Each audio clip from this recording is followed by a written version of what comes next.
네, 이마람 연합 인포맥스 뉴욕 특파원 연결해 보겠습니다. 나와 계시죠? 안녕하십니까?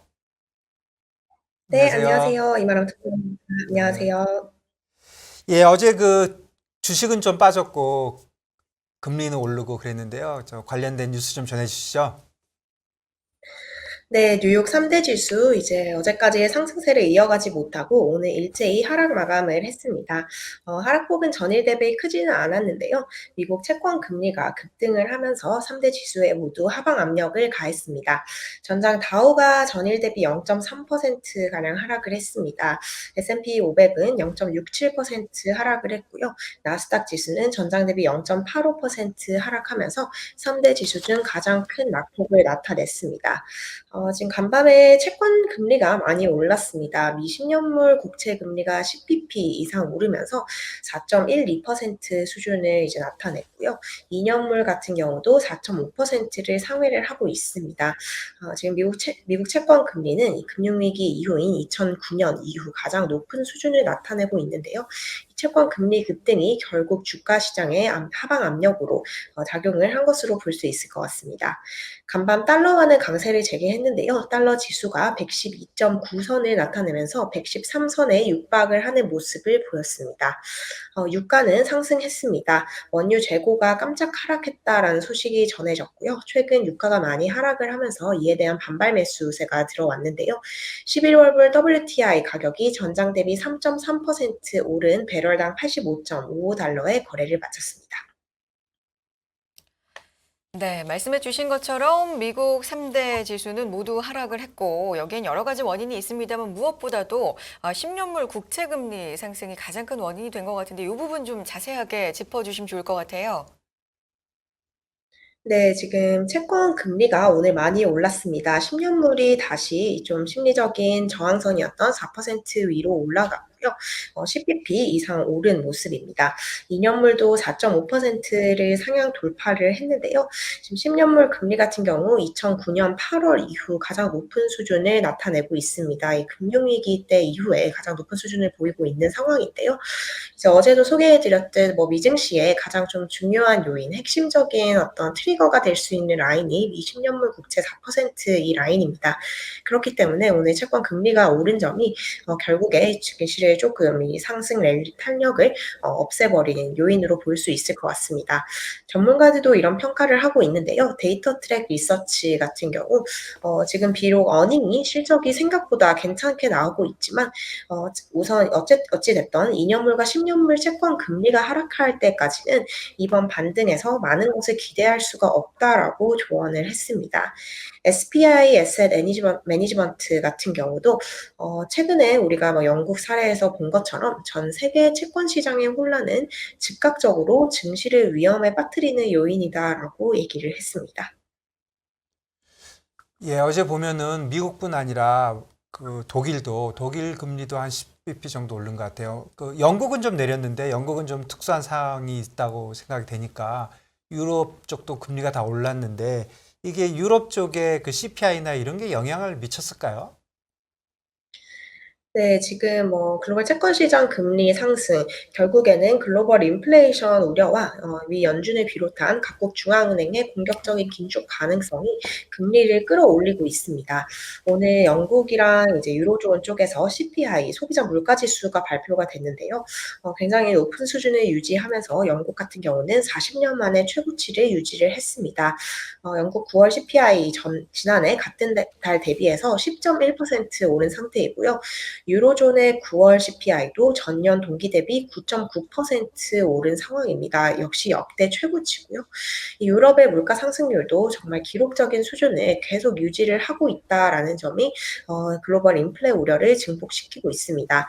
이런 인플레이션 상황은 각국이 공격적인 긴축을 한다고 하더라도 인플레를 결국 통제하기가 쉽지 않다라는 점을 드러내고요. 인플레이션이 예상보다 더 오래 갈 수 있음을 시사하는 채권 금리를 끌어올리는 요인입니다. 네, 인플레이션에 대해서는 계속해서 이야기가 나오고 있습니다만 간밤에는 베이지북도 공개가 됐고 또 연준 인사들의 발언도 계속해서 이어지고 있지요. 어떤 발언들 있었는지 소개해 주실까요? 네, 어제 이제 아시아장에서부터 연준 인사들의 이 금리 전망치에 대한 조금 구체적인 숫자가 나오고 있습니다. 어제 아시아장에서 닐 카시카리 미니애폴리스 연은 총재가 먼저 이제 서두를 끊었는데요. 카시카리 총재 같은 경우 미국 기준 금리가 4.75%를 넘길 수도 있다라는 발언을 했습니다. 블룸버그 통신에 따르면 이제 카시카리 총재 같은 경우 지금 이런 인플레가 계속 심각한 상황이고 근원 물가가 잡히지 않을 경우 내년 초에 기준 금리가 4% 중반대로 오를 가능성이 크다라고 이제 얘기를 했고요. 만약에 근원 인플레 진전이 없으면 4.5에서 4.75% 등의 수준에서 기준 금리를 여기까지 올려야 할 수도 있다. 4.5에서 4.75 레벨에서 우리가 굳이 긴축을 멈출 이유가 없다라고 설명을 했습니다. 지금 로이터 통신 같은 경우 이번 FOMC 의사록과 연준 인사들의 발언을 근거로 해서 평가를 해보면 내년 초 기준금리가 4.5에서 5% 정도 될 전망이다라고 분석을 하고 있습니다. 이 카시카리 총재의 발언은 연준이 어쩌면 그것보다 더 높은 수준으로 4.5%에서 5%보다 높은 수준으로 연준이 금리를 높게 올릴 준비가 돼 있음을 시사하는 대목이다라고 해석을 했습니다. 네, 오늘 이제 뉴욕 증시 장 마감 이후 제임스 블러드 세인트 루이스 총재도 발언을 했습니다. 세인트 루이스 여는 총재 블룸버그 TV와 인터뷰를 했는데요. 금리가 결국은 4.5에서 4.75%에 근접을 할 것이다라고 얘기를 했습니다. 이 블러드 총재 분석에 따르면 인플레이션은 계속 상방 서프라이즈, 즉 우리가 예상했던 것보다 높은 서프라이즈를 계속 기록을 하고 있습니다. 결국 인플레가 지금 계속 진정이 되지 않고 있다라는 점을 강조를 했고요. 그렇기 때문에 계속해서 금리는 오를 것이고 4.5에서 4.75% 수준을 이제 제시를 했습니다. 11월 FOMC에 대해서는 75bp 인상이 시장에 거의 반영이 된 상태다라고 얘기를 했고요. 하지만 연준은 이제 금리를 올리는 이런 긴축 정책을 함에 있어서 주식 시장에 반응하지는 않는다라고 얘기를 했습니다. 인플레를 낮추고 그리고 이 잡 마켓을 유지하는 것이 연준의 목표이기 때문에 주식시장이라든지 부동산 시장, 이런 자산 시장에 타격이 가는 것은 어쩌면 이제 연준의 임무에 수반하는 어쩔 수 없는 흐름이다라는 의미를 이제 시사를 한 것 같은데요. 또 이제 블러드 총재 같은 경우 12월 인상폭에 대해서는 아직 얘기하기가 어렵다라고 얘기를 했습니다. 하지만 이제 이런 말을 했는데요. 연준은 내년에 예정이 되었던 금리 인상분을 올해로 앞당길 수 있다. 즉 다시 프론로딩이 나올 수 있다라는 얘기를 했습니다. 결국 이제 긴축의 효과를 이제 최대한 보려면 이번 긴축기에 예정된 분량을 앞서서 이제 땡겨 써야 된다라는 의미로요.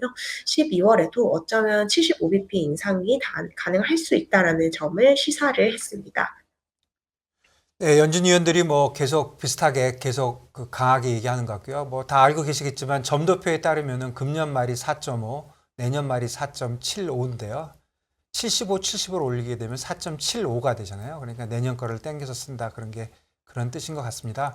연준 위원들 말고 다른 그 시장에 계신 분들 코멘터리도 좀 알려주시죠. 네, 이제 전체적으로 계속해서 금리가 올라가고 있는 상황이기 때문에 좀 시장은 계속해서 조정을 받을 수 있을 것이다라는 의견이 계속 나오고 있습니다. 월가에서도 조금 비관적인 견해가 계속 전해졌는데요. 지금 아마존의 최고 경영자인 제프 베조스 아마존 CEO가 최근에 있었던 골드만삭스라든지 JP 모건 CEO가 했던 부정적인 이런 발언을 계속 이제 릴레이처럼 이 발언에 이제 더해서 말을 했습니다. 제프 베조스 아마존이 본인의 트위터 계정에 최근에 이제 데이비드 솔로몬 골드만삭스 CEO가 CNBC 방송과 인터뷰한 내용을 자기 계정에 이제 리트윗을 하면서 문구를 추가를 했는데요.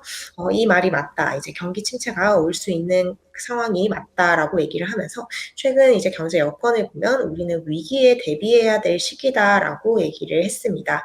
현재 미국 경기 여건이 매우 좋지 않다라는 평가를 다시 한번 한 셈입니다. 네, 이외에 이제 증권사 쪽에서 연말 S&P 500 전망치를 좀 부정적으로 보는 케이스가 또 나왔습니다. 미국의 큰 증권사인 인터랙티브 브로커스를 창립하고 회장을 역임하고 있는 토마스 피터피인데요. CNBC 방송과의 인터뷰에 나와서 S&P 500이 지금 수준보다 약 20% 추가 급락할 수 있다라는 견해를 펼쳤습니다.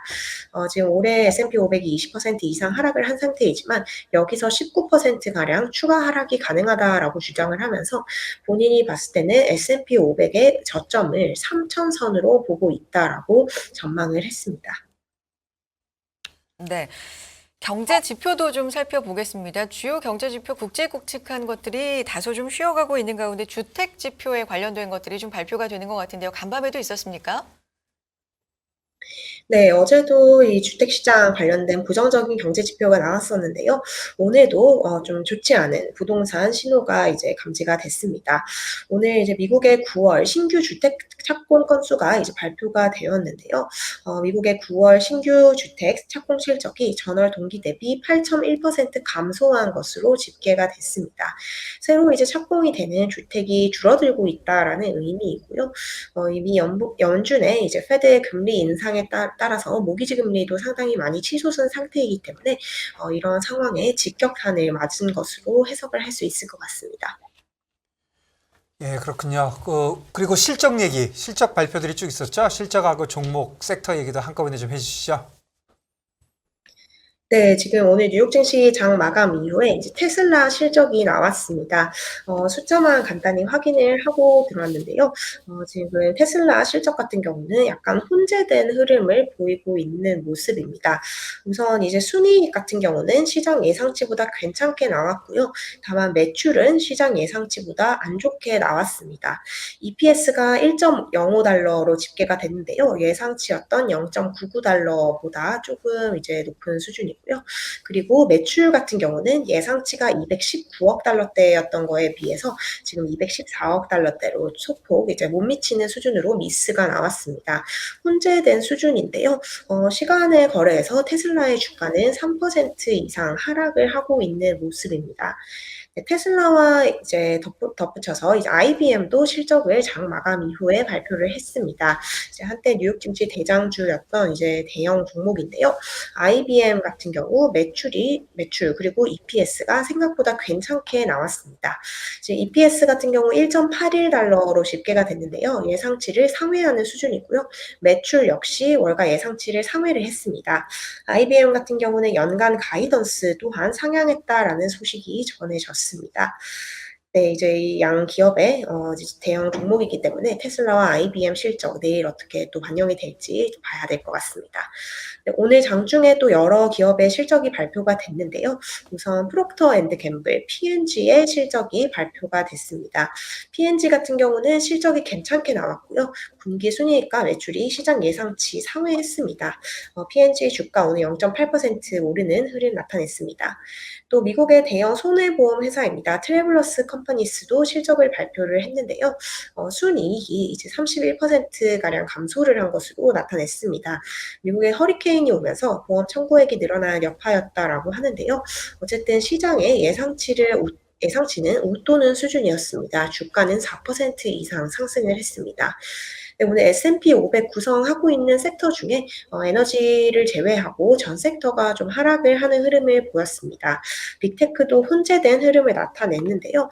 마이크로소프트, 구글, 아마존이 소폭 하락한 반면에 애플은 보합 그리고 테슬라는 소폭 상승하는 흐름을 나타냈습니다. 네, 어제 이제 넷플릭스가 호실적을 발표를 했습니다. 상당히 좋은 실적을 발표를 했는데요.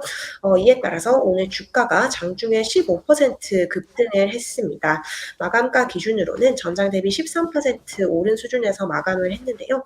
이 넷플릭스 구독자 수가 이제 200만 명 이상 늘어나면서 월가의 예상치를 2배 이상 웃돌았기 때문에 월스트리트에서는 계속해서 긍정적인 평가가 조금 주류를 이루고 있는 것 같습니다. 이 실적을 확인한 후에 이제 월가 콜이 완전히 크게 많이 쏟아졌는데요. JP모건, 도이치방크, 웰스파고와 같은 투자은행들은 이제 넷플릭스의 암흑의 시절이 지나갔다라고 평가를 하면서 투자 의견 혹은 목표 주가를 상향 조정을 했습니다. 하지만 일각에서는 이제 조금 더 증거가 필요하다라고 주장을 하는 IB도 있는데요.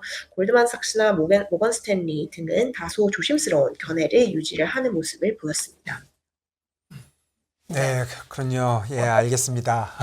오늘도 많이 전해주시고 또 그 실적 얘기도 해주시고 예, 감사합니다. 네, 이마람 연합인포맥스 뉴욕 특파원과 함께했습니다. 고맙습니다.